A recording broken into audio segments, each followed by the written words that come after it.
Kita akan membaca dari Efesus pasal yang kedua, kita meneruskan tema mengenai bagaimana orang berubah. Mari kita membaca Efesus pasal yang kedua. Kita membaca ayat yang keempat sampai ayat yang ke-8. Efesus 2 ayat 4 sampai 8, saya bacakan bagi kita. Efesus pasal yang kedua, saya mulai dari ayat yang keempat. Tetapi Allah yang kaya dengan rahmat, oleh karena kasih-Nya yang besar yang dilimpahkannya kepada kita, telah menghidupkan kita bersama-sama dengan Kristus, sekalipun kita telah mati oleh kesalahan-kesalahan kita. Oleh kasih karunia kamu diselamatkan. Dan di dalam Kristus Yesus Ia telah membangkitkan kita juga dan memberikan tempat bersama-sama dengan Dia di sorga. Supaya pada masa yang akan datang, Ia menunjukkan kepada kita kekayaan kasih karunia-Nya yang melimpah-limpah, sesuai dengan kebaikannya terhadap kita dalam Kristus Yesus. Ayat yang ke-8 sampai 9 saya bacakan. Sebab karena kasih karunia kamu diselamatkan oleh iman. Itu bukan hasil usahamu tetapi pemberian Allah. Itu bukan hasil pekerjaanmu. Jangan ada orang yang memegahkan diri. Saudara, mari kita berdoa sekali lagi. Bapa di surga, kami menyerahkan waktu ini ke dalam tangan Tuhan. Supaya ketika kami mendengar firman, kami mendengar apa yang Tuhan memang mau sampaikan. Dan ketika kami menikmati firman, kami menikmatinya karena Roh Kudus yang memampukan kami. Berkatilah hamba-Mu, biarlah melalui perkataannya Tuhan rela memberkati setiap kami. Dan pimpinlah kami, sehingga kami menjadi orang-orang yang menikmati dibentuk hatinya oleh Tuhan melalui pembentukan dari firman Tuhan. Kiranya Tuhan tolong kami, di dalam nama Tuhan Yesus kami berdoa. Amin.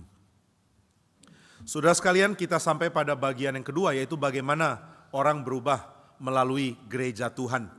Di dalam ayat yang kita baca dikatakan Allah lah yang menyatukan kita dengan Kristus. Dan di dalam pengertian John Calvin, tidak mungkin orang bisa menjadi satu dengan sang kepala, yaitu Kristus, jika dia tidak mengaksesnya melalui tubuhnya, yaitu gereja. Gereja adalah tubuh Kristus, dan karena itu tidak ada orang bisa satu dengan Kristus kecuali dia menjadi bagian dari gereja Tuhan. Nah, ini merupakan sesuatu yang seringkali kita tidak mengerti sebagai orang di dalam tradisi Injili. Kita berpikir bahwa bukan gereja yang menyelamatkan tetapi Tuhan. Kristus yang menyelamatkan, bukan gereja. Tetapi ini bukan ajaran yang alkitabiah. Calvin bahkan mengatakan, jika kita pisahkan antara Kristus dan gereja, berarti kita sedang memisahkan kepala dari tubuh. Dan kita tidak mungkin diselamatkan oleh Kristus yang terpenggal. Nah, ini kalimat dari Calvin ya, bukan dari saya. Kita tidak mungkin diselamatkan oleh Kristus yang terpenggal. Loh, kenapa bilang Kristus terpenggal? Karena engkau mempercayai Yesus, tapi engkau tidak punya pandangan yang tinggi kepada gereja Tuhan. Padahal gereja adalah tubuh Kristus. Maka tidak seorang pun akan menjadi bagian dari Kristus jika dia tidak menjadi bagian dari gereja Tuhan. Di dalam pertemuan dengan pembina dari pemuda tadi siang, saya mengingatkan para pembina untuk mengarahkan seluruh anggota KTB untuk menghidupi kehidupan gereja, bukan kehidupan KTB. Kehidupan bergereja, kehidupan melayani, kehidupan berinteraksi dengan orang Kristen, kehidupan berdoa bersama-sama, kehidupan menggali kitab suci bersama-sama, kehidupan saling mencintai, saling menopang, saling menasihati, saling bertumbuh di dalam Tuhan. Ini semua harus diperjuangkan di dalam gereja Tuhan. Berarti tidak seorang pun bisa mendapatkan anugerah keselamatan jika dia tidak ada di dalam gereja Tuhan. Maka kalimat dari seorang bernama Cyprian yang mengatakan extra ecclesiam nulla solus. Di luar gereja tidak ada keselamatan. Ini juga disetujui oleh John Calvin. Di luar gereja Tuhan tidak mungkin ada keselamatan. Saudara mengatakan, loh, kalau orang yang disalib di dekat Tuhan Yesus, dia mati, dia belum pernah jadi anggota gereja. Apakah dia selamat? Dia selamat. Loh, kalau begitu keselamatan bisa terjadi di luar gereja. Ini adalah kondisi khusus. Karena orang ini tidak mempunyai kemungkinan untuk mengakses gereja dan bertumbuh di dalamnya. Tuhan berikan kondisi khusus kepada beberapa orang. Tapi kondisi khusus ini tidak boleh jadi prinsip umum bagi semua orang. Maka siapa yang ada di dalam Kristus, dia juga harus ada di dalam gereja Tuhan. Siapa yang tidak di dalam Kristus, dia tidak mungkin jadi bagian yang nyata dari gereja Tuhan. Siapa yang tidak jadi bagian dari gereja, dia berarti belum pernah benar-benar jadi bagian dari Kristus. Maka siapa beriman kepada Kristus, dia akan dibentuk oleh Kristus di dalam tubuhnya, yaitu di dalam gereja. Nah, beberapa bagian dari Injil Yohanes sangat menekankan pentingnya kita memahami gereja sebagai tujuan dari kehadiran Kristus di dunia. Mengapa Yesus ada di dunia? Untuk membentuk gerejanya, untuk melahirkan gerejanya, untuk menjadikan gerejanya ada di dalam dunia ini. Bagaimana Kristus menjadikan gereja ada di dalam dunia? Kristus menjadikannya dengan dia mati di atas kayu salib. Ketika Yesus Kristus mati, waktu itu orang-orang lain yang ada di sebelah kanan kirinya, kakinya mau dipatahkan tulangnya supaya mereka segera mati. Tetapi Yesus Kristus sudah mati, maka tidak ada orang yang mematahkan tulangnya. Lalu ada satu orang tentara menikam lambungnya dengan tombak, dan dari tombak itu keluarlah darah dan air. Ini gambaran yang indah sekali tentang gereja. Gereja adalah komunitas yang dibentuk oleh Roh Kudus, air. Dan yang terjadi karena darah Kristus. Maka lambang darah dan air yang keluar dari sisi Kristus adalah lambang kelahiran gereja oleh karena Yesus mati di atas kayu salib. Saudara sekalian, Adam memperoleh Hawa melalui Tuhan yang mengambil sisinya, from his side. Dari sisinya Adam, Tuhan membangun Hawa. Dari sisi Kristus, Tuhan membangun gerejanya. Nah, sisi di dalam pengertian kitab suci itu secara literal disebut rusuk. Tetapi sisi sebenarnya adalah side. Nah, maka siapa yang membuat ada perempuan? Allah. Bagaimana Allah melakukannya? Dengan mengambil sisi dari Adam. Siapa yang membentuk gereja? Allah. Bagaimana dia membuat gerejanya? Dengan mengambilnya dari sisi Kristus. Jadi Kristus memberikan dirinya dan gereja Tuhan dimunculkan. Kristus adalah yang memberikan diri supaya gereja Tuhan menjadi komunitas yang nyata ada di dalam dunia ini. Nah, jadi saudara sekalian, kita tidak mungkin bisa bertumbuh dalam kenal Tuhan kecuali kita juga ada di dalam gereja Tuhan. Nah, itu sebabnya kita akan membahas apa yang membuat kita bisa bertumbuh di dalam gereja Tuhan. Hal apa yang membuat kita menjadi sadar, saya adalah orang yang bisa bertumbuh oleh karena saya ada di dalam gereja Tuhan. Nah, saudara sekalian, hal pertama yang gereja Tuhan lakukan untuk pertumbuhan umat Tuhan adalah gereja melayani sakramen dan firman. Ini dua hal utama yang jadi tempat, yang jadi pusat atau inti pelayanan gereja. Gereja Tuhan melayani di dalam firman dan di dalam sakramen. Firman dan sakramen, ini dua hal paling utama. Jadi kalau saudara menemukan gereja tidak menjalankan firman, tidak menjalankan sakramen, itu bukan gereja. John Calvin mengatakan, jika gerejamu tidak melayani firman, jika gerejamu tidak ada sakramen, itu bukan gereja. Engkau boleh dengan bebas meninggalkannya. Tapi jika gerejamu memberitakan firman dengan setia, jika gerejamu menjalankan sakramen, hormati pelayanan di dalam gereja itu, nikmati Tuhan membentuk engkau di dalam gereja itu. Ini kalimat yang bagi saya sangat penting. Banyak orang begitu mudah tinggalkan gereja. Tapi Calvin mengatakan jika gereja masih memberitakan firman, jika gereja masih melayani sakramen, maka gereja itu adalah gereja yang sejati. Tapi tentu, saudara kalau bilang, oh jadi gereja harus memberitakan firman dan melayani sakramen. Banyak gereja melakukan itu. Kalau begitu salah dong, saya pindah dari gereja sebelumnya ke gereja ini. Tapi saudara sekalian, John Calvin mengingatkan, gereja sejati adalah gereja yang memberikan firman dan sakramen, itu benar. Tapi Calvin menyempitkan gereja di dalam gereja yang setia kepada pengakuan iman. Sehingga yang Calvin maksudkan adalah dari semua gereja yang mengakui iman, yang mengakui pengakuan iman di dalam konsili-konsili awal dari Ecumenical Council. Seperti misalnya konsili yang menghasilkan pengakuan iman Nikea Konstantinopel. Konsili Kalsedon dengan pengakuan iman Kalsedon. Gereja mengakui ini, itulah gereja. Tapi gereja yang sudah mengakui iman yang sejati, dia tidak memberitakan firman, dia tidak menjalankan sakramen, tinggalkan gereja itu. Oh, lalu bagaimana kalau ada gereja sudah memberitakan firman, sudah melayani sakramen, tapi doktrinya memang kacau? Calvin akan bilang, oh kalau gitu itu tidak termasuk di dalam kelompok gereja yang saya maksud. Karena kalau gereja tidak mengakui iman yang sama, gereja tidak mempunyai pengajaran yang sama, dia bukan gereja. Jika gereja tidak mempunyai keyakinan akan ajaran yang ortodoks dan memegangnya serta mengajarkannya, itu bukan gereja yang sejati. Jadi saudara sekalian, gereja bisa palsu, bisa asli. Kalau saudara bilang gak bisa pak, semua gereja asli, berarti saudara adalah orang yang kurang peka, kurang mengerti bagaimana pekerjaan setan. Setan tidak mungkin memalsukan hal yang tidak penting. Saudara, nggak ada orang memalsukan jam jelek. Di dalam toko arloji ada banyak arloji dengan merek yang kurang begitu penting brandnya. Nah, saya nggak usah sebut merek apa ya, nanti yang pakai mereknya sakit hati sama saya. Ada arloji punya merek kurang penting dengan harga murah. Ini arloji tidak mungkin dipalsukan oleh pemalsu jam. Tidak ada yang mau palsukan jam yang seperti ini. Juga mata uang. Nggak ada yang mau palsukan mata uang Zimbabwe misalnya. Jadi yang akan palsukan sesuatu adalah yang tahu apa yang bernilai, lalu dia akan palsukan yang bernilai. Setan tahu yang bernilai adalah gereja Tuhan. Maka dia ingin membuat gereja Tuhan diduplikasi secara palsu. Ada gereja palsu. Ada gereja hasil dari pekerjaan setan. Ada gereja adalah tipuan setan dan berdiri bukan di atas doktrin, bukan di atas ajaran yang benar, tapi berdiri di atas mimpi dari pengkhotbahnya. Di atas ajaran ngawur dari orang yang berdiri dan memberitakan firman di atasnya. Itu bukan gereja yang sejati. Mari pelajari apa yang Alkitab katakan tentang gereja. Ada gereja sejati, juga ada gereja palsu. Oh, bukannya kita mesti punya ketulusan, kepercayaan kepada Tuhan. Kalau ada gereja kita percaya sajalah.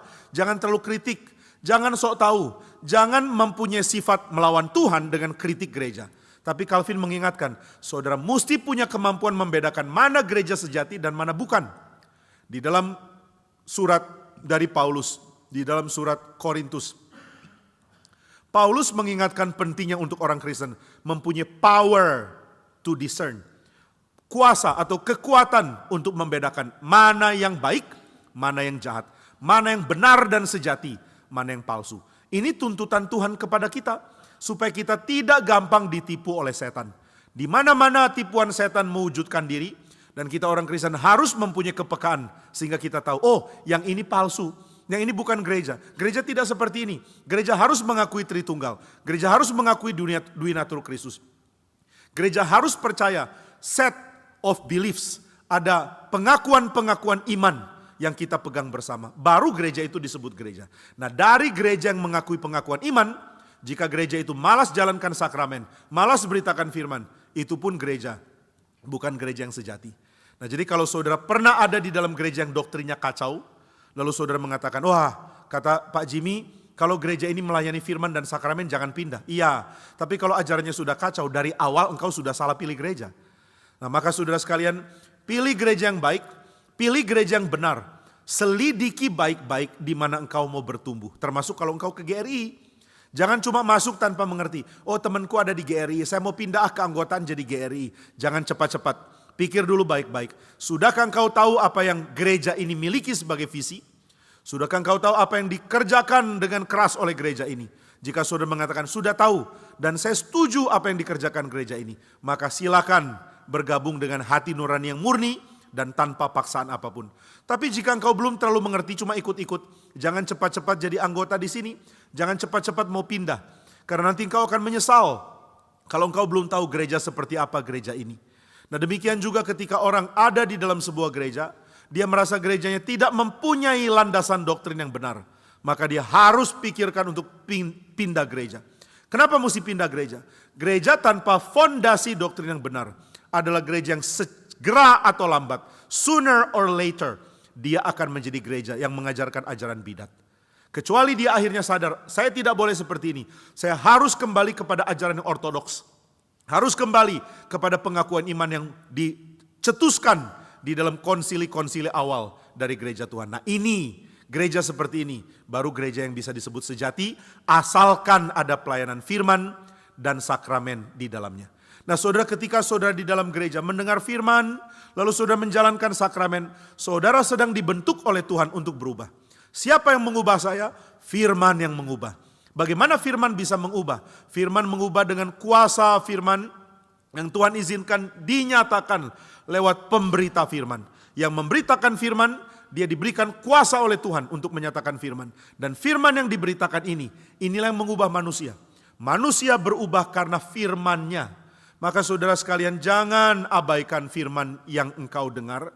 Biarlah setiap perkataan Tuhan masuk ke dalam hatimu dengan segala kelimpahannya, supaya engkau dengan segenap hatimu meninggikan Kristus sebagai Tuhan dan Juru Selamat. Jadi biarlah perkataan Kristus diam dengan segala kekayaannya di dalam hati kita. Mungkin kita belum mengerti, tetap terima. Mungkin kita belum terlalu mengerti apa yang dimaksudkan, kita tetap mau menyediakan telinga dengan tekun mendengar. Nah, jadi saudara sekalian, yang mengubah manusia adalah firman. Kenapa ya firman bisa mengubah manusia? Saudara sekalian, firman mengubah manusia karena firman memberikan koreksi berpikir. Waktu firman diberitakan, saudara bukan cuma mendengarkan teori, bukan cuma mendengarkan proposisi, bukan cuma mendengarkan kalimat-kalimat, bukan cuma mendengarkan argumen-argumen. Saudara sedang mendengarkan perkataan dari Tuhan. Dan perkataan dari Tuhan bukan perkataan yang sia-sia dan sembarangan. Saudara, di dalam Helvetic Confession, di dalam perjanjian atau di dalam pengakuan dari tradisi Helvetic, dikatakan bahwa pemberitaan firman Tuhan adalah firman Tuhan. Alkitab adalah firman Tuhan. Pemberitaan firman Tuhan juga adalah firman Tuhan. Jadi tidak boleh ada distingsi antara Tuhan, perkataannya, dan khotbah di mimbar. Nah, ini kalimat dari Helvetic Confession, dari Helvetic, pengakuan Helvetic di dalam tradisi reformasi. Berarti dari tradisi reformasi sudah dikatakan firman Tuhan dan khotbah itu tidak bisa dipisah. Saudara tidak mengatakan, oh aku sekarang mendengarkan penjelasan akan firman. Ya, itu memang benar. Tapi penjelasan akan firman ini juga adalah firman Tuhan. Maka tidak salah kalau saudara mengatakan, saya sedang mendengar firman Tuhan di GRI Karawaci. Loh, yang khotbah Pak Jimmy kok bukan Tuhan? Kenapa bilang ini firman Tuhan? Karena Tuhan dan firman-Nya tidak bisa dipisah. Dan firman-Nya dan mimbar juga tidak bisa dipisah. Sehingga ketika saudara mengatakan, saya mau dengar firman di dalam gereja, berarti saudara sedang menyediakan telinga untuk mendengarkan perkataan dari Tuhan. Nah, seorang filsuf dari Anglikan, dari Inggris bernama Roger Scruton, mengatakan bahwa di dalam hidup kita, kita sudah memiliki terlalu banyak noise, ribut di mana-mana. Kita berjalan, sudah ketemu hal ribut di tengah-tengah lalu lintas. Kita masuk ke kantor, kita sudah dengar segala hiruk pikuk yang terjadi di dalam kantor. Telinga kita terbiasa dengan suara keras. Nah, Roger Scruton mengatakan ada artikel yang memberikan penyelidikan bahwa ternyata manusia sudah mengalami microevolution. Manusia mengalami evolusi mikro. Maksudnya evolusi mikro, evolusi yang kecil ya, bukan jadi spesies lain, bukan itu. Manusia mengalami microevolution di dalam telinganya. Oh, benarkah ini? Nah, artikel yang dilaporkan, yang dibaca dan kemudian di-sharingkan di dalam ceramah dari Roger Scruton mengatakan bahwa telinga manusia itu sudah beradaptasi terhadap suara. Hantaman suara yang terlalu besar itu terus membuat telinga kita beradaptasi. Sehingga kita perlu suara ribut. Kita tidak bisa tenang karena tenang. Ini ironis ya. Kita tidak bisa nyaman di dalam kondisi hening. Kita maunya rame terus. Saudara kalau duduk di tempat hening sudah mulai gelisah. Ini tandanya telingamu memang mengalami microevolution. Dulu senang hal tenang. Tapi karena mengalami berbagai hiruk pikuk di zaman modern, akhirnya telinga kita beradaptasi dan mulai memerlukan keributan yang sebenarnya sangat mengganggu jiwa. Nah, di dalam artikel yang dibagikan oleh Roger Scruton dikatakan bahwa manusia punya telinga menjadi candu dari suara keras. Sehingga dia tidak tenang jika kehidupan dia dijalani di dalam lingkungan atau tempat yang ambience-nya itu adalah hening. Dia nggak mau, dia maunya ada ribut. Akhirnya dia menyalakan musik. Dia nyalakan musik, dia mainkan musik yang bersifat populer. Musik pop menghantam seluruh ruangan dan membuat ambient sound, latar belakang lagu dari tengah-tengah saudara berada. Maka musik pop pun bersifat begitu simple, begitu tidak membuat kita berpikir, begitu menjadi latar belakang. Nah, ini sesuatu yang dikritik oleh Scruton mengenai musik pop. Musik pop tidak berusaha mendominasi kita, tapi berusaha menjadi suara latar belakang. Tapi dia adalah suara latar belakang yang sangat keras. Sehingga dari suara yang keras itu, saudara akan mengalami noise di dalam kehidupan dan juga di dalam ruang saudara. Saudara kalau pergi makan di restoran, lalu saudara cium bau rokok karena ada orang merokok. Saudara akan protes kan? Saya protes kenapa ada yang merokok di sini, ini kan no smoking. Di tempat yang non-smoking, kenapa engkau merokok? Tapi saudara adakah yang pernah protes karena ada polusi suara? Saudara duduk di dalam sebuah kafe, lalu kafenya memainkan musik yang gak karu-karuan jeleknya. Sudah pernah bisa protes? Permisi, saya rasa di tempat ini ada polusi. Hah, kok bisa? Ada asap rokok? Bukan, polusi suara. Tolong kecilkan suaranya jelek. Nah saudara, musik memainkan peran sebagai latar belakang suara yang terlalu ribut karena kita tidak mau keheningan. Dan Roger Scruton mengatakan alasan kenapa kita tidak suka keheningan adalah karena memang kita tidak punya sesuatu untuk disampaikan. We have nothing to say, maka kita tidak suka keheningan.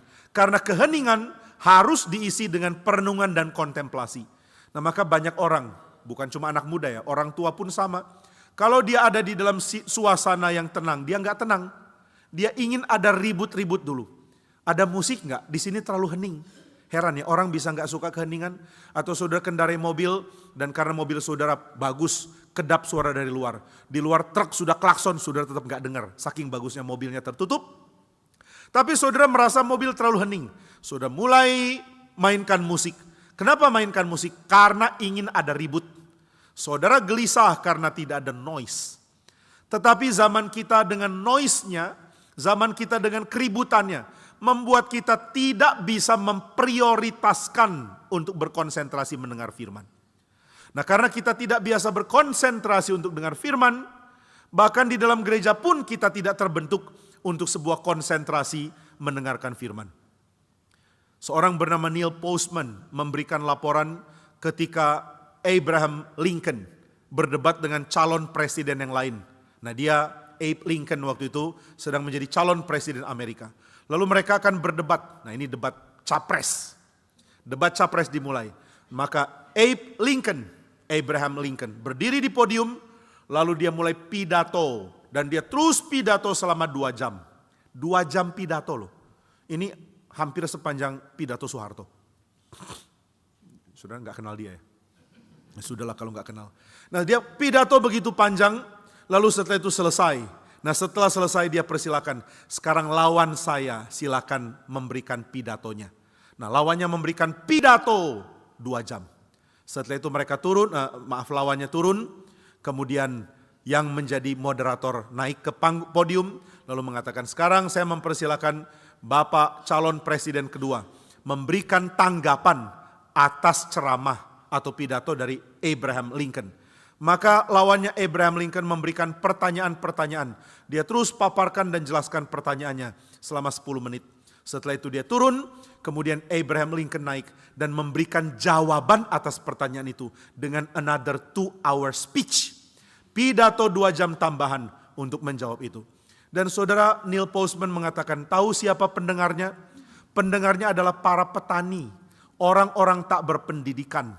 Kenapa mereka bisa bertahan dengar pidato begitu panjang dan dengan memori yang kuat menghafal poin-poin penting dalam pidato itu? Neil Postman mengatakan karena mereka belum punya layar. Orang sudah terbiasa dengan layar, akhirnya tidak terbiasa berkonsentrasi mendengar. Nah ini saya mungkin pikir Neil Postman separuh benar. Benar memang karena layar atau TV kalau Neil Postman punya argumen. Membuat kita sulit mendengar. Tapi ada hal yang kedua. Roger Scruton mengatakan noise yang di sekeliling kita membuat kita sulit mempunyai konsentrasi. Kita mendengar segala hal, all kinds of things masuk ke dalam kepala kita. Kita mendengar suara burung berkicau, kita juga mendengar suara kendaraan. Kita mendengar suara di kompleks yang sedang membangun, proyek bangunan besar. Kita mendengarkan segala macam keributan. Seluruh ribut ini masuk dan kita sulit berkonsentrasi. Kita hanya mendengar random things, hal-hal acak masuk ke dalam kepala kita. Sehingga kita tidak terbiasa untuk berkonsentrasi. Nah maka saudara sekalian, di dalam gereja kita dilatih untuk kembali punya konsentrasi mendengar firman. Inilah yang dilakukan gereja supaya orang berubah. Bagaimana gereja mempengaruhi orang supaya berubah? Dengan memberikannya sebuah ruang yang penuh dengan kontemplasi untuk mendengarkan perkataan Tuhan. Di dalam gereja tidak banyak distraksi. Saudara bisa ikuti kebaktian di GRI Karawaci. Kebaktiannya tidak rumit, begitu sederhana. Ada liturgis maju, lalu mulai memimpin kita di dalam urutan-urutan liturgi di GRI Karawaci. Setelah itu ada paduan suara menyanyi. Setelah itu paduan suara turun, pengkhotbah berkhotbah. Setelah itu persembahan, doa berkat selesai. Simple ya, gak ada macam-macam. Ada gereja ibadahnya rumit bukan main. Khotbahnya 20 menit, kurnya 2 jam. Karena kurnya banyak, Sekarang kita akan dengarkan kur dari kur umum, paduan suara umum, mereka nyanyi. Setelah itu ada pengumuman tambahan, pengumuman mengenai persembahan perpuluhan. Yang sudah memberikan perpuluhan, Jimmy Pardede, NN, dan dilaporkan semua. Ini saya bukan menyindir lah, saya lagi menyindir gereja. Nah setelah itu kur kedua nyanyi. Tadi kur paduan suara umum, sekarang kur paduan suara ibu-ibu. Paduan suara ibu-ibu nyanyi dengan suara ibu-ibu mereka. Setelah itu selesai, kemudian mulai lagi lanjut. Sekarang kita akan melanjutkan memuji Tuhan bersama. Setelah pujian ini, kur Bapak akan nyanyi. Karena Bapak mengatakan memang cuma ibu yang bisa tampil. Bapak juga bisa. Lalu kur Bapak menyanyi dengan suara yang amat merdu. Menyanyikan Allah baik. Gitu ya. Setelah itu mereka turun, kemudian yang memimpin mengatakan sekarang kur anak. Karena apalah arti orang tua kalau anak tidak ikut nyanyi. Lalu saudara, rumitnya bukan main. Setelah itu ada khotbah, setelah khotbah ada sambutan, setelah sambutan ada perenungan dan lain-lain. Rumitnya bukan main. Di dalam begitu banyak hal yang terjadi di dalam ibadah, konsentrasi mendengar menjadi rusak. Nah itu sebabnya di dalam rancangan Pak Stephen Tong untuk gedung gereja, dia mempunyai dua ciri khas. Yang pertama adalah sentralitas mimbar. Dimanapun saudara duduk di dalam gedung yang dirancang oleh pendeta Stephen Tong, seperti di atas ini ya, Aula Paulus di atas, itu dirancang pendeta Stephen Tong. Semua akan menuju kepada mimbar. Saudara dikonsentrasikan harus ke mimbar. Duduknya langsung ke mimbar. Ini berbeda dengan gereja-gereja di dalam zaman abad pertengahan misalnya, di mana gereja berbentuk salib dan ada orang yang akan duduk di sisi di bagian yang menggambarkan sisi horizontal dari salib. Duduk di situ susah. Yang khotbah ada di depan mereka duduk menyamping. Jadi mereka sambil duduk menyamping kalau mau dengar khotbah begini. Karena pengkhotbahnya di situ. Yang duduk di sebelah sana lihatnya begini. Susahnya bukan main. Di GRI nggak pernah terjadi seperti itu di bangunan utama ya. Kalau saudara kebaktian di Serbaguna mungkin lain kasusnya. Tapi di dalam anugerah Tuhan yang didesain Pak Stephen Tong semua berfokus ke mimbar. Ini ciri pertama. Lalu ciri kedua adalah adanya demokratisasi pendengar. Dari sudut manapun pendengar, dia bisa mengakses suara dengan baik. Ini yang Pak Tong cita-citakan. Kadang-kadang ada kesalahan setting dari Aufi, bisa. Tetapi rancangan yang Pak Tong mau adalah rancangan yang membuat dimanapun orang duduk, suara akan terdengar dengan relatifly sama baik. Tidak terlalu beda jauh dengan spot yang paling utama akan mendapatkan suara. Sudah di dalam semua bangunan, ruangan, selalu akan ada spot di mana akustik lebih baik daripada spot yang lain.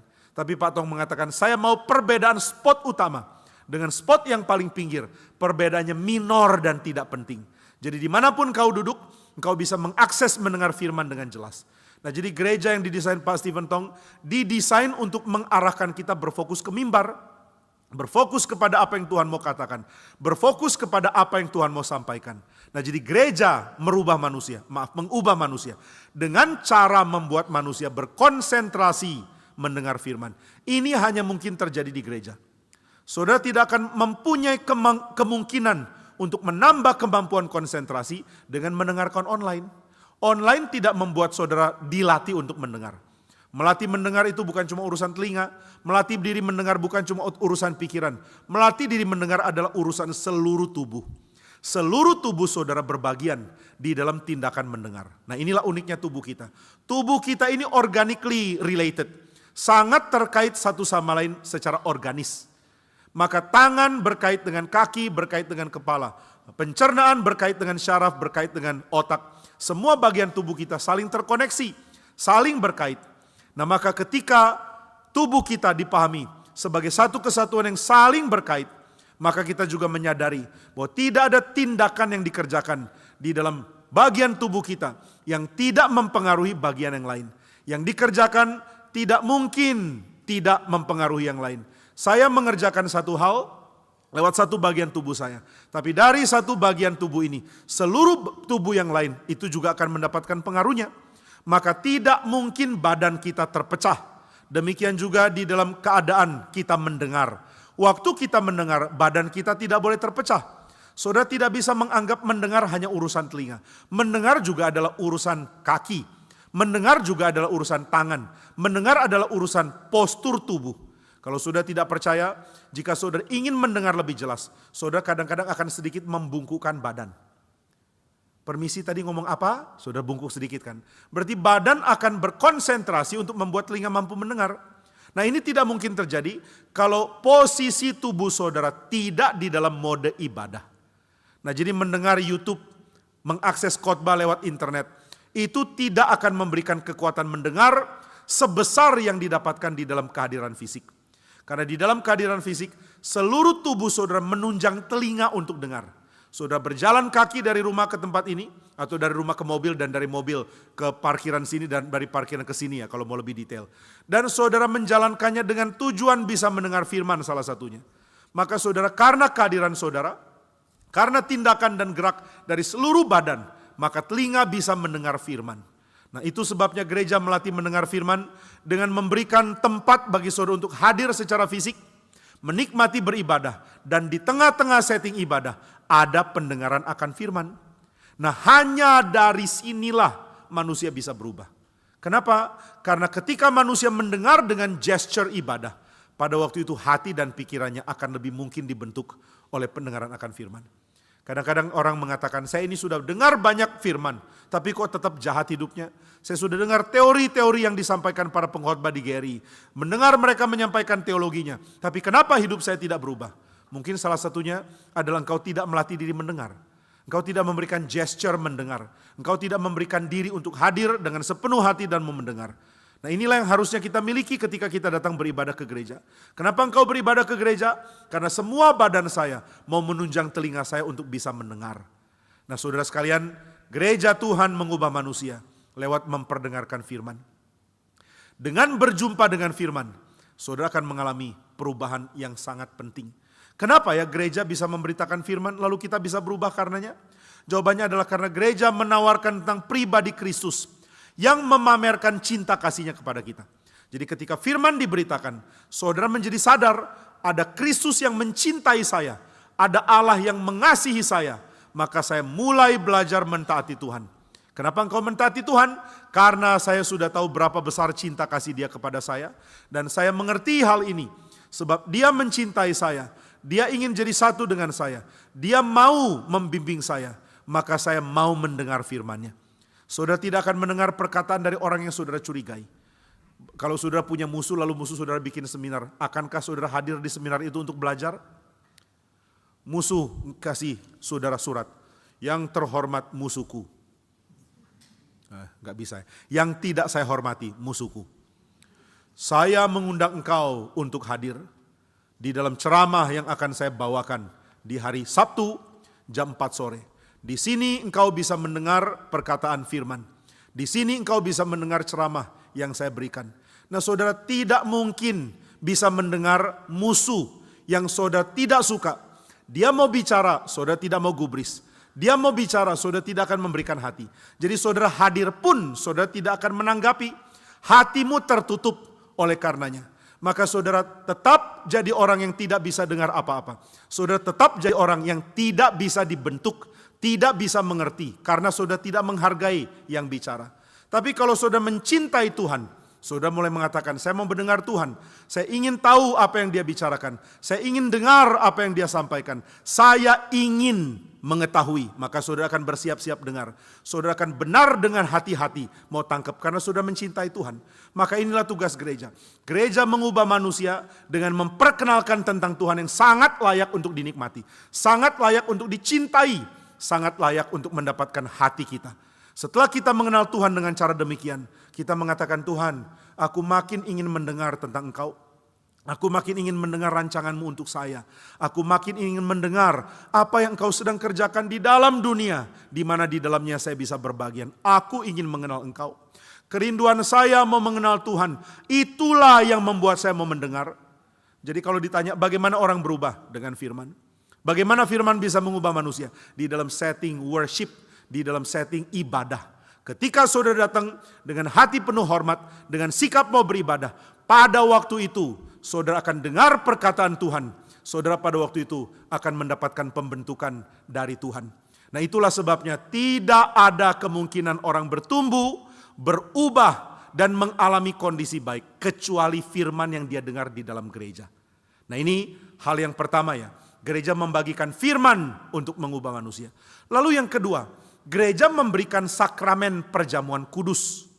Sakramen perjamuan kudus diberikan di dalam kebaktian. Apa pentingnya sakramen perjamuan kudus? Saudara, sakramen perjamuan kudus ini tema besar. Jadi saya mungkin hanya membahas hal yang sangat-sangat sedikit dari bahan yang begitu besar ini. Apakah yang orang dapatkan ketika dia mengikuti perjamuan kudus? Orang memperoleh apa? Yang pertama, dia memperoleh identitas masa lalu. Loh, kenapa ya ikut perjamuan kudus? Kok saya berbagian di dalam identitas masa lalu? Karena perjamuan kudus ini adalah tindakan yang terus dilakukan di dalam sejarah dari abad pertama. Yesus Kristus yang memulai kegiatan ini. Dia memanggil murid-murid dan dia memimpin perjamuan kudus. Dia mengambil roti, memecahkannya, memberikan kepada murid-murid. Lalu mengatakan, inilah tubuhku yang terpecah bagi kamu. Perbuatlah ini menjadi peringatan akan aku. Nah, maka ketika roti dibagikan, orang mendapatkan, dia langsung mendapatkan bagian di dalam perjamuan kudus yang Yesus Kristus kerjakan pada hari itu. Nah, ini yang dilakukan Yesus Kristus abad pertama. Ini yang dia lakukan 2000 tahun yang lalu. Tetapi ini terus dilakukan di dalam sejarah gereja Tuhan. Ada tradisi perjamuan kudus dari Yesus Kristus, kemudian kepada Paulus, kepada Petrus, kepada para rasul. Mereka memimpin perjamuan kudus di dalam gereja Tuhan. Lalu generasi selanjutnya, yaitu generasi para bapak-bapak apostolik. Bapak-bapak apostolik adalah bapak-bapak gereja yang hidup satu zaman dengan para rasul, tapi mereka bukan rasul. Nah, para bapak apostolik juga memimpin perjamuan. Lalu selain para bapak apostolik, para bapak gereja seperti Agustinus juga pimpin perjamuan. Lalu dalam tradisi abad pertengahan ada perjamuan kudus. Di dalam tradisi reformasi ada perjamuan kudus. Di dalam tradisi reform sekarang juga ada perjamuan kudus. Kita sedang diajak berbagian ke dalam sebuah tindakan yang mempunyai makna historis yang sangat besar. Ke dalam sebuah tindakan yang khas menjadi identitas dari gereja Tuhan. Nah, jadi gereja Tuhan perlu sakramen perjamuan kudus. Karena di dalam sakramen perjamuan kudus ini, kita menikmati disatukan dengan tradisi yang besar. Tradisi agung. Tradisi yang tidak mungkin diperoleh di luar. Nah, maka ketika orang ikut perjamuan kudus, dia sedang berbagian di dalam sebuah tradisi besar. Saudara, semua punya tradisi. Entah engkau tradisinya ada di dalam tradisi budaya dari sukumu, atau engkau tradisi di dalam kebiasaan dari kelompokmu. Tapi tidak ada yang seagung tradisi dari gereja Tuhan. Gereja Tuhan punya kebiasaan perjamuan kudus sangat-sangat penting. Maka saudara sedang berbagian di dalam satu kebiasaan yang mengaitkan sorga dengan bumi. Yang mengaitkan apa yang ada di luar bumi dengan apa yang ada di dalam bumi ini. Ini sesuatu yang tidak mungkin dilakukan dimanapun. Saudara tidak akan punya tempat kuliah yang memberikan akses ini. Saudara tidak mungkin punya tempat kerja yang memberikan akses ini. Saudara tidak mungkin punya tempat apapun yang memberikan akses seperti ini. Hanya di dalam perjamuan kudus, di dalam gereja Tuhan. Nah, ini akan mengubah manusia. Asalkan kita siapkan hati untuk masuk di dalam perjamuan. Apakah yang ditawarkan perjamuan kudus? Sebuah identitas dari umat yang dicintai. Nah, ini penting sekali. Tidak ada orang bisa menikmati hidup jika dia tidak sadar dia dicintai. Berapa hancurnya orang ketika dia mendengar orang tuanya sendiri mengatakan, saya tidak pernah mencintai engkau. Dia langsung hancur hati. Kenapa orang bisa hancur hati? Waktu dia tahu orang tuanya bukan orang tua asli. Loh, kan sama-sama orang tua, ya sudahlah, bodoh amat, yang penting dia orang tua. Nggak bisa. Kenapa nggak bisa? Karena anak ini mulai punya sense. Jika ini bukan orang tua asli, jangan-jangan cintanya pun tidak asli. Oh enggak lah, cintanya sudah terbukti asli kok. Tapi tetap bisa ada keraguan yang muncul. Nah, saya punya sepupu seperti ini ya. Dia punya ibu yang mencintai dia, ibu tiri. Bukan ibu yang melahirkan dia. Tapi dia tidak tahu. Karena ibunya yang asli meninggal waktu dia kira-kira umur 1. Setelah itu waktu dia umur 2, papanya menikah kembali. Dan dia pikir ini mama yang asli. Dan memang istri yang baru dari om saya ini sangat mencintai anak-anak yang dilahirkan. Atau anak yang dilahirkan oleh istri sebelumnya. Diperlakukan seperti anak sendiri. Tidak dibedakan dengan anak-anak yang dia lahirkan sendiri. Dan suaminya pun menyatakan kesaksian. Yang dilakukan istri saya kepada seluruh anak sama. Tidak ada perbedaan apapun. Tapi begitu anak yang paling besar ini sadar. Oh, ternyata mamaku sudah meninggal waktu aku umur 2 tahun. Ternyata papa menikah lagi. Dan perempuan yang aku kira mama ternyata bukan mama yang asli. Dia merasa kecewa. dan dia perlu waktu untuk kembali. Sampai akhirnya orang mengatakan, jangan begitu. Kamu tahu ibumu ini sangat mencintai engkau. Entah dia melahirkan engkau atau tidak, itu bukan hal yang paling relevan. Tapi kenapa dia mengalami kegoncangan? Karena dia mulai curiga. Jangan-jangan saya tidak dicintai. Apakah benar dia tidak dicintai? Salah, dia sangat dicintai. Tapi waktu dia mulai merasa dia tidak dicintai, dia mengalami kesulitan dalam hidup. Dia mengalami gangguan di dalam batinnya. Waktu saya pikir saya tidak dicintai, saya mulai mengalami kesulitan untuk menerima diri. Ini sesuatu yang sangat penting untuk kita pahami. Saudara rasa saudara tidak dicintai. Yang saudara alami bukan benci kepada orang yang tidak mencintai saudara. Itu bukan masalah paling utama. Masalah paling utama adalah saudara pun mulai sulit untuk menerima diri sebagai orang yang layak dicintai. Kalau orang yang harusnya mencintai saya mengatakan saya benci kamu, saya tidak mencintai kamu, maka kita akan mengalami krisis untuk menerima diri kita. Ini sesuatu yang sulit untuk ditangani, tetapi harus ditangani. Nah, maka pengertian bahwa saya dicintai itu sangat penting. Pengertian bahwa mungkin di dunia saya mengalami goncangan, saya tidak tahu apakah saya dicintai atau tidak. Tapi momen saya tahu, saya berbagian di dalam komunitas yang dicintai oleh Tuhan. Ini momen yang akan mengubah hidup manusia. Nah, perjamuan kudus memberikan ini kepada orang-orang yang mengikutinya. Mereka sadar bahwa mereka adalah bagian dari umat yang Tuhannya rela memecahkan diri bagi dia. Tuhannya rela pecahkan diri, rela curahkan darah, rela memberikan nyawa bagi orang yang dia cintai. Maka orang yang berada dalam perjamuan kudus langsung merasa, oh Tuhan, aku sangat dicintai, aku begitu dekat dengan Tuhan, dengan hatimu. Saya tidak layak, tapi engkau begitu mencintai saya. Maka di dalam cinta kasih yang besar, saya mendapatkan identitas saya. Sehingga waktu ditanya, siapakah engkau? Saudara bisa dengan aman mengatakan, saya adalah umat yang dicintai. Saya adalah orang yang dicintai oleh Tuhan. Di sini membuat kita merasa identitas kita adalah identitas yang sangat stabil. Tidak bisa goyah. Dan kalaupun saya merasa goyah, ini perasaan goyah yang akan ditopang oleh kesadaran saya sudah dicintai oleh Tuhan. Nah, maka gereja Tuhan memberikan ini di dalam perjamuan kudus. Di dalam perjamuan kudus kita memberikan diri. Aku bagian dari tradisi panjang dari umat yang dicintai oleh Tuhan. Tuhan cinta Paulus, Tuhan cinta Petrus, Tuhan cinta Yohanes, Tuhan cinta Andreas, Tuhan cinta Matius dan rasul-rasul lain. Tuhan cinta Agustinus, Tuhan cinta Thomas Aquinas, Tuhan cinta John Calvin, Tuhan cinta Martin Luther, Tuhan juga cinta engkau, Tuhan cinta saya. Dan semua kita berbagian di dalam tradisi besar, yaitu perjamuan kudus. Di sini ada satu perasaan agung. Saya harus berubah hidupnya karena saya sudah dicintai. Saya mesti berubah hidupnya karena yang membuat saya menjadi bagian dari tradisi besar ini adalah dia yang rela memecahkan dirinya dan mencurahkan darahnya bagi saya. Nah, inilah yang membuat saya menjadi sadar, saya harus berubah. Saya tidak boleh hidup seperti ini terus. Saya tidak boleh tenggelam di dalam dosa karena saya sudah dicintai. Saudara, ada begitu banyak orang yang berubah karena dicintai. Entah dicintai gurunya di sekolah, atau dicintai orang tuanya yang tidak menyerah untuk mendidik dia, atau dicintai ibunya yang tidak pernah putus harapan meskipun anaknya sangat nakal. Ketika saudara sadar saudara dicintai, saudara ingin berubah. Tidak ada yang paksa, saudara ingin dari niat hati, saya mesti berubah. Saya tidak bisa hidup seperti ini lagi. Saudara sekalian, di dalam kisah yang pernah saya dengar dari teman saya, dari orang tua dari teman saya. Kisah ini sangat mengharukan. Orang tua teman saya adalah generasi pertama, adalah orang pertama di dalam keluarganya, di dalam turun-temurun yang jadi Kristen. Orang tuanya, kakeknya, nenek moyangnya pokoknya. Semua adalah orang-orang yang menganut Buddhisme. Semua tidak ada yang Kristen. Dia yang pertama jadi Kristen.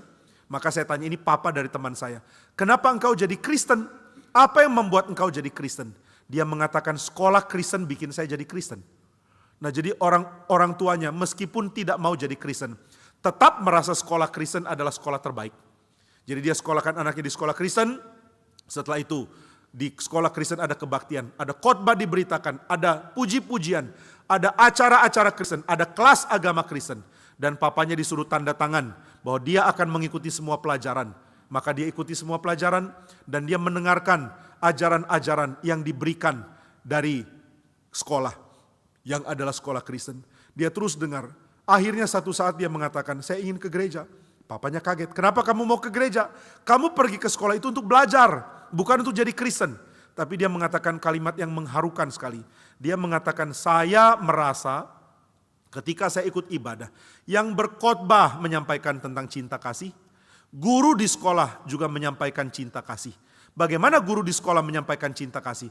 Dengan bersabar kepada saya. Mereka marahin saya, tapi mereka bersabar kepada saya. Ini anaknya nakal. Ini papa orang tua saya waktu kecil nakal. Papa orang tua saya. Salah ya. Teman, orang tua teman saya. Kok jadi papa orang tua saya? Orang tua dari teman saya. Waktu kecil nakal sekali. Nah, dia nakal dan dia banyak dihukum oleh guru. Gurunya panggil dia ke ruang guru. Gurunya panggil dia dan ancam. Kalau kamu masih nakal seperti ini, kamu bisa dikeluarkan dari sekolah. Tapi dia gak peduli, dia lakukan lagi kenakalan. Satu kali dia dipanggil oleh kepala sekolah. Kepala sekolah mengatakan, tahu tidak, saya harus keluarkan kamu dari sekolah. Lalu kepala sekolahnya menangis. Dia kaget. Loh, kok kepala sekolah nangis ya?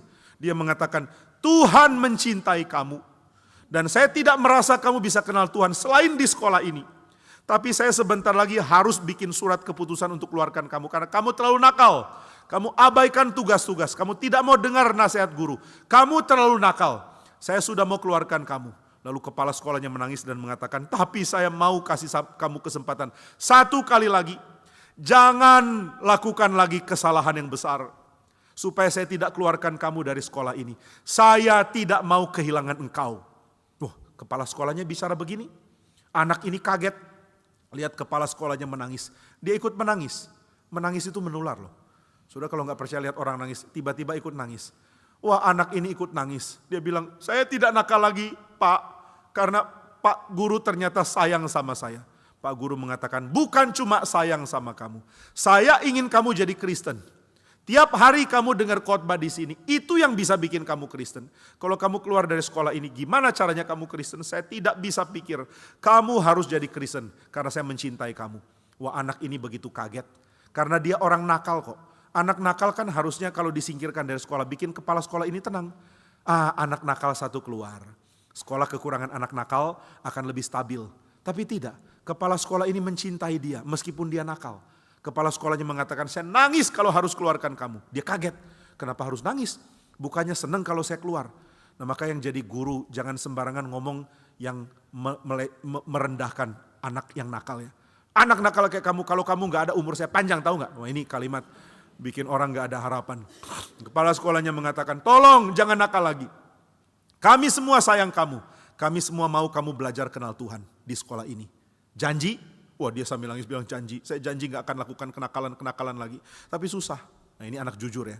Susah gak nakal Pak. Darah saya darah nakal. Mau gak mau harus nakal. Akhirnya kepala sekolah bilang, yang penting jangan kesalahan besar. Yang kecil-kecil saya jewer kamu. Tapi kalau yang besar kamu harus dikeluarkan loh. Wah, anak ini baru mengerti. Oh, ternyata aku diinginkan. Aku dicintai. Dia mulai berubah. Yang bikin berubah bukan ancaman hukuman. Kepala sekolahnya gak ancam apa-apa.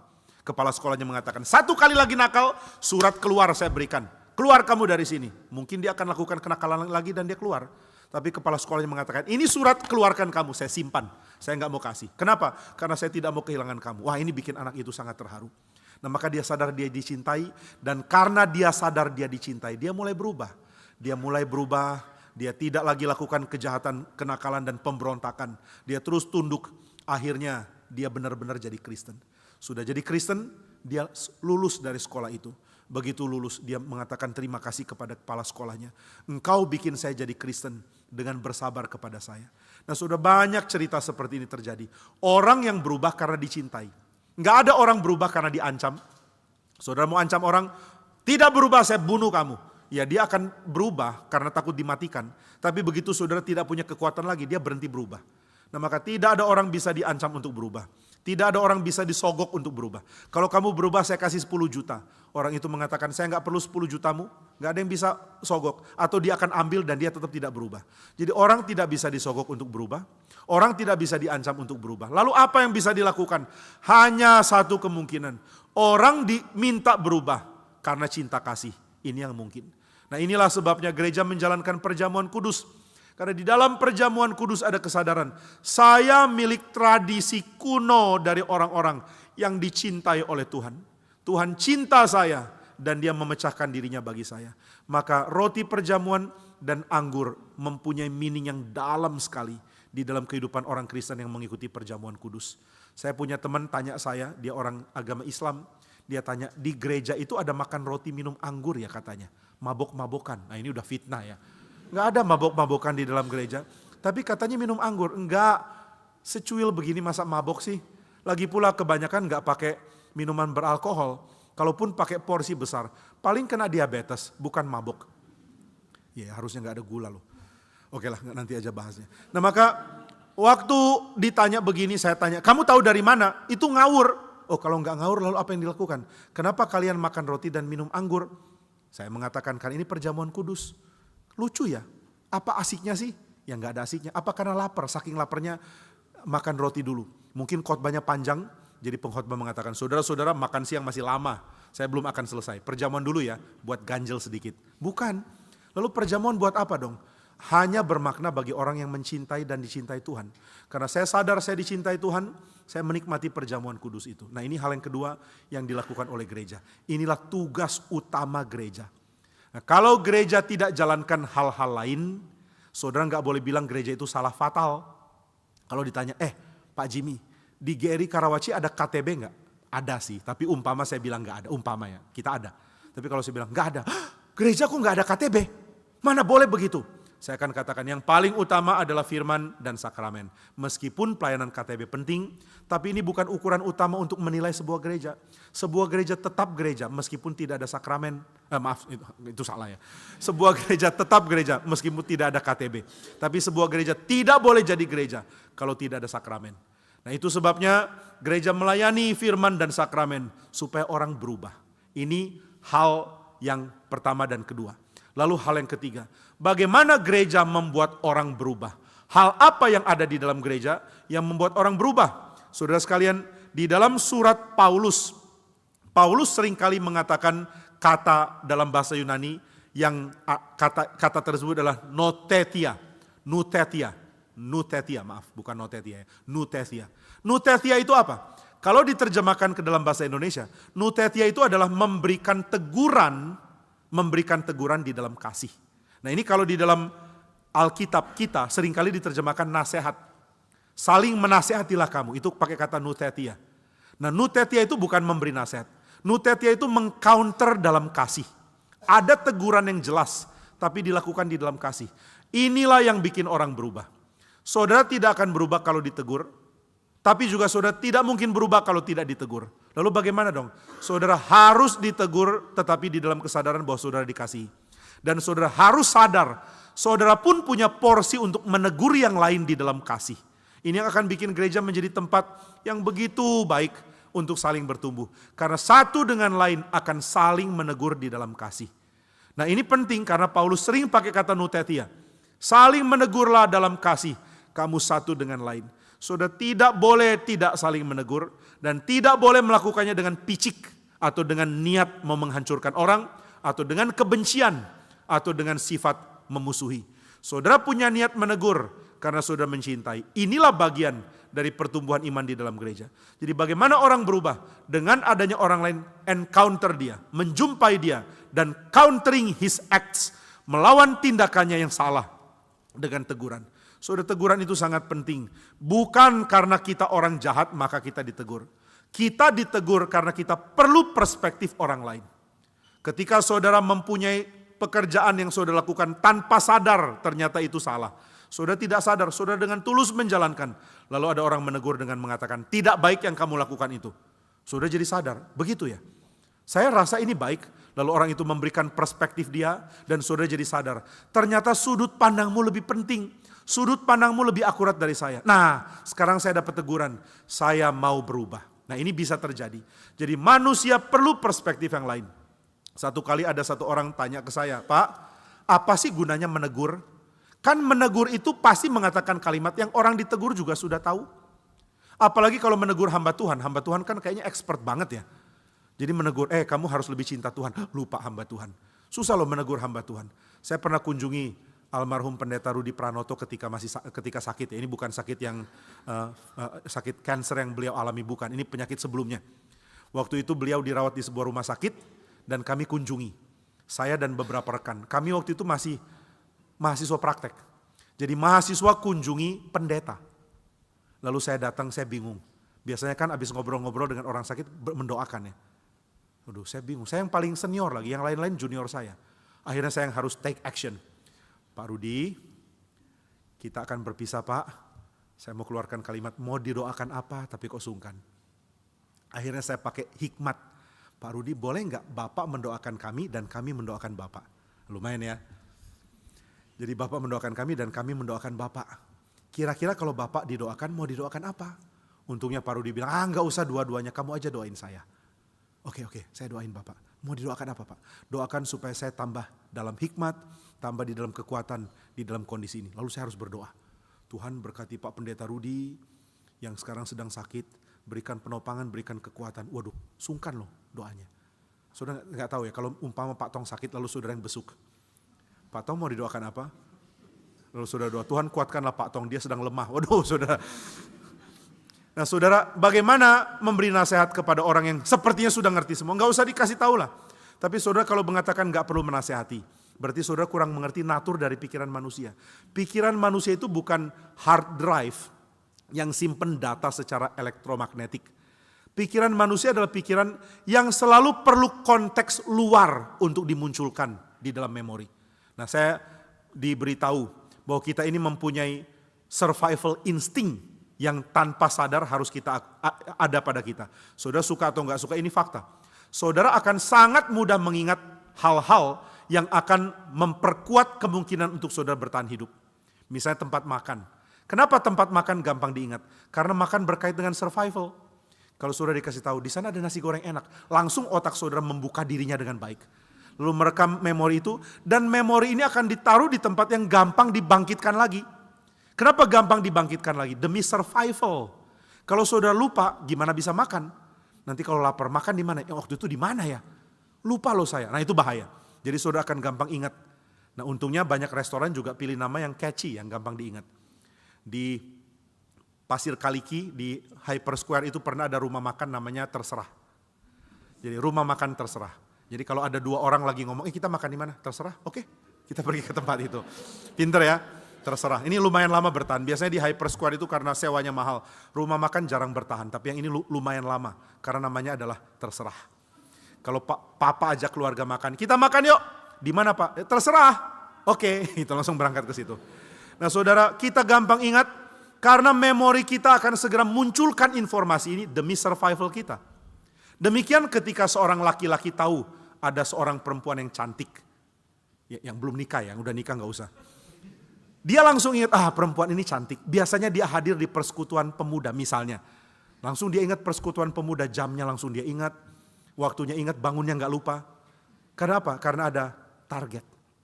Dia datang ke PA pemuda. Langsung tahu, perempuan ini biasanya duduk di sebelah kanan depan. Dia sudah simpan memori ini. Pendetanya duduk di mana dia gak pernah ingat. Gitu ya. Tapi perempuan ini duduk di mana dia ingat. Kenapa? Survival. Dia kan perlu ada pasangan untuk nanti berketurunan. Nah itu ya, ada sisi itulah. Tapi sisi ini kan sisi yang bersifat primordial. Manusia nggak bisa hidup dari sisi primordial saja. Manusia tidak bisa hanya mengandalkan survival instinct. Manusia harus belajar menaklukkan survival instinct dan membuat pikiran kita lebih mungkin untuk memunculkan pikiran yang berhikmat ketimbang yang berkait dengan bertahan hidup. Karena saudara nggak akan mati kok kalau nggak ingat restoran. Kita ada di dalam lingkungan di mana makanan begitu mudah diperoleh. Kayaknya pasti, saya nggak tahu, kayaknya pastilah. Kita lebih mudah mati karena makan kebanyakan ketimbang kurang makan. Wah, kenapa dia meninggal? Sakit jantung. Kenapa? Kolesterol tinggi. Kenapa kolesterol bisa tinggi? Makan melulu. Tapi jarang loh kita dapat berita di WA group telah meninggal saudara kita kelaparan. Kayaknya enggak. Kenapa enggak? Ya karena kita udah kebanyakan kemungkinan akses kepada makanan. Jadi survival instinct yang segera memunculkan restoran itu enggak penting. Enggak ada pun enggak apa-apa. Nah saudara mesti melatih diri kalau begitu. Pikiran harus dilatih untuk memunculkan hal yang lebih esensial daripada survival instinct. Pikiran harus memunculkan hal berkait dengan hikmat. Pikiran memunculkan pengertian akan Tuhan. Pikiran memunculkan hal yang pantas untuk dikerjakan. Pikiran memunculkan hal yang suci dan harus dijalankan. Nah bagaimana pikiran bisa terlatih untuk memunculkan ini? Salah satunya adalah dengan countering orang lain. Dengan ditegur oleh orang lain. Orang lain memberikan teguran dan kita diingatkan. Waktu mereka menegur, mereka memberikan informasi yang kita sudah tahu, tapi informasinya tidak resurface. Informasinya sedang tenggelam di otak kita, sedang ada di dalam prioritas nomor 10, karena nomor 1 sampai 9 adalah nama restoran semua. Nah maka ketika orang mengatakan, nggak boleh gitu loh, tahu nggak ini nggak benar. Dengar nggak pendeta ngomong ini, itu kan nggak boleh. Langsung pikiran saudara memunculkan informasi ini. Jadi saudara tetap perlu orang lain meskipun saudara sudah tahu. Siapa sih yang nggak tahu kalau mencuri itu dosa? Semua sudah tahu. Tapi begitu saudara ingin sesuatu, ada orang ingatkan, nggak boleh mencuri. Langsung mendadak saudara ingat dengan cara yang kuat. Jadi jangan bilang dia udah tahu lah, nggak usah dikasih tahu. Salah. Dia udah tahu, tapi disimpan memorinya di dalam layer yang ke-10. Nomor 1 sampai 9, restoran misalnya. Nah jadi ketika saudara mau belajar mengerti bagaimana memunculkan hal yang penting, saudara akan melakukannya di dalam gereja dengan interaksi dengan orang lain. Saling menegur, saling mengingatkan, saling memberi masukan, saling memberinya di dalam kasih. Inilah yang membuat orang berubah. Nah jadi sudah 3 hal ya. Firman di dalam setting ibadah. Perjamuan kudus dan cinta Tuhan.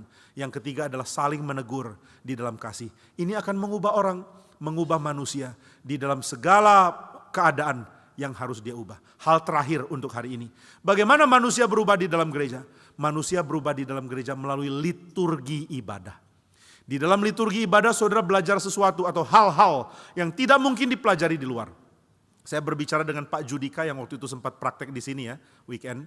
Pak Judika mengatakan bahwa upacara bendera adalah pelajaran baik sekali untuk siswa. Apa yang dipelajari dari upacara bendera? Saya paling gak suka loh upacara bendera.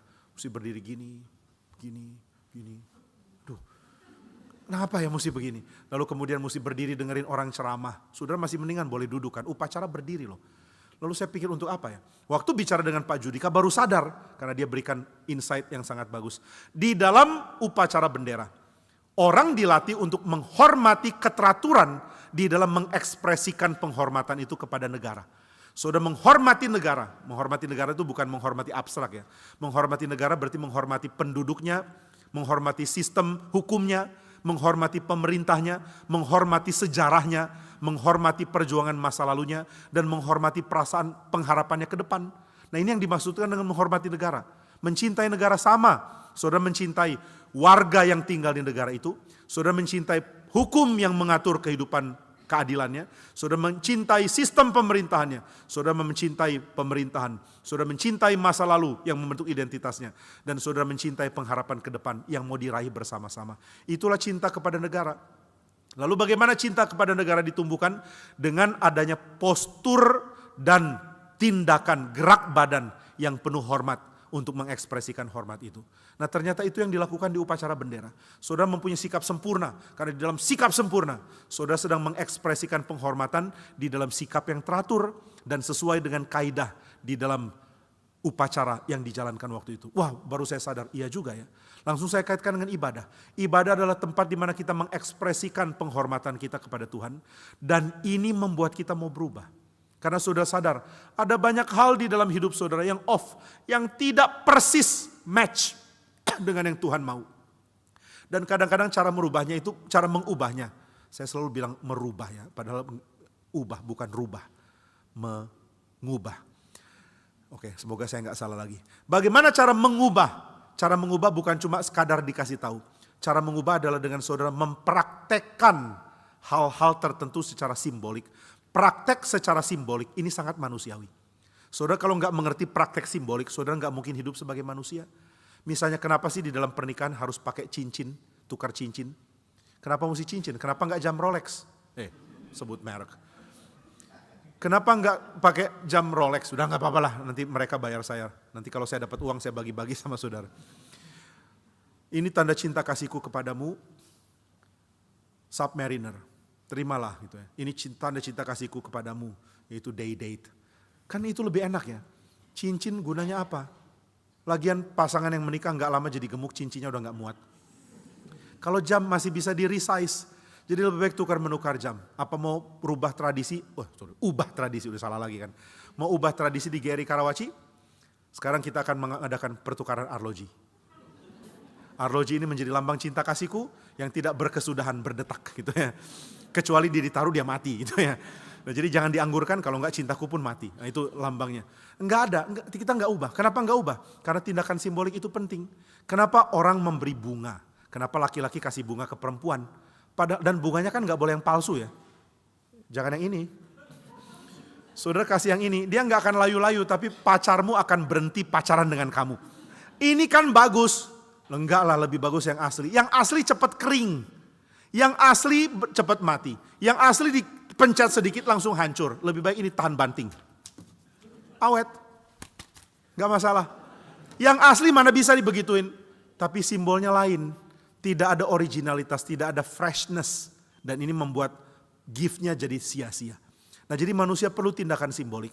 Tindakan simbolik akan mengubah manusia. Saudara terbiasa melakukan gesture kasih. Saudara akan belajar mengasihi. Demikian saudara terbiasa beribadah. Saudara akan belajar untuk menghormati Tuhan. Mengasihi Tuhan. Inilah cara manusia berubah. Jadi manusia bukan cuma berubah dengan dikasih tahu di otak. Otaknya sudah tahu. Tapi kenapa kebiasaan gak berubah? Karena kebiasaan perlu diubah dengan adanya liturgi ibadah yang baik. Nah, di dalam gereja ini yang ditawarkan. Jadi bagaimana orang berubah? Bagaimana gereja mengubah orang?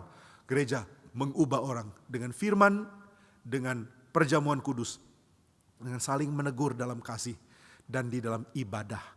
Inilah yang harusnya kita nikmati di dalam gereja Tuhan. Nah, kita menikmati pengertian Efesus 2 ini bukan secara eksposisi. Jadi meskipun kita tidak detail membahas ayat-ayat yang sudah kita baca, tapi inti yang mau saya sampaikan adalah keselamatan yang membuat saya berubah, yang membuat saya bertumbuh secara iman, yang mengubah hati saya, yang mengubah iman saya, yang memberi pertumbuhan kepada saya. Ini terjadi di dalam gereja dan terjadi di dalam aspek-aspek dari sudut pandang yang dibagikan tadi. Dari firman, dari sakramen, dari saling menegur dalam kasih, dan dari ibadah yang sejati. Kiranya Tuhan memberkati pengertian di dalam diri kita supaya terus bertumbuh dan menyegarkan kita. Mari kita berdoa.